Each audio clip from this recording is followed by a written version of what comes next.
Mint লেমনের এই জুসটা পান করার পরে সত্যি নিজেকে অনেক রিফ্রেশ মনে হয় যেন নতুন উদ্যমে আমি কাজ করতে পারবো এবং নিজেকে অনেকটাই এনার্জেটিক মনে হয়।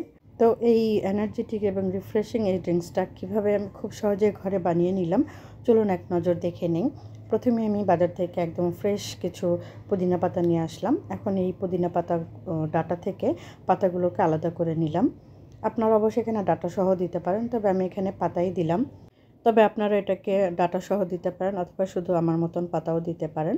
তো পাতাগুলো আমি খুব সুন্দর করে ছাড়িয়ে নিয়ে এখন আমি এগুলোকে খুব ভালোভাবে পরিষ্কার পানিতে 2-3 বার ধুয়ে নেব। মিন্ট লেমনের এই জুসটা যে কোনো রেস্টুরেন্টে অনেক চড়া দামে বিক্রি হয়ে থাকে। যে কোনো একটা রেস্টুরেন্টে আপনি এটা খুব সহজে 100 টাকার উপরে পেয়ে যাবেন।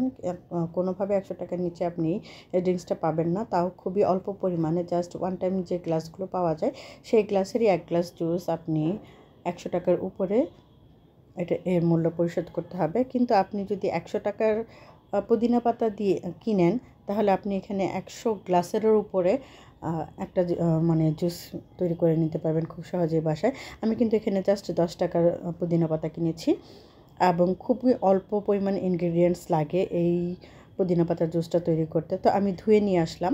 ধুয়ে নিয়ে এসে খুব ভালোভাবে এখন এটাকে আমি ব্লেন্ডার জারে দিয়ে দিলাম।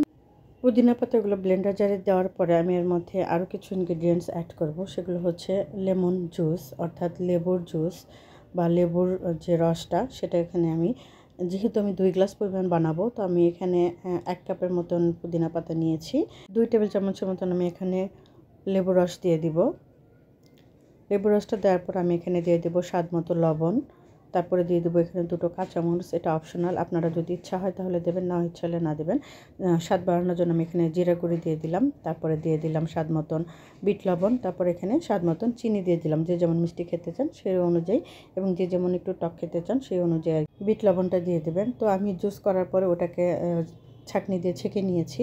এখন 2 গ্লাস নিয়ে নিলাম, তাতে পর্যাপ্ত পরিমাণ আমি বরফ দিয়ে দিলাম, 4 পিস করে বরফ দিয়ে দিলাম। বরফ দেওয়ার পর আমি এখন হাফ গ্লাস করে এই মিন্ট লেমনের যে জুসটা তৈরি করেছি সেটা ঢেলে দিলাম।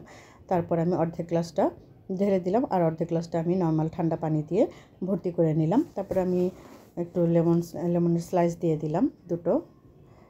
তারপরে আমি এখানে সাজানোর জন্য উপর দিয়ে আরও 2 স্লাইস দিয়ে দিলাম গ্লাসে, এবং তারপর আমি একটু ভালোভাবে নেড়ে মিশিয়ে নিলাম সব কিছু।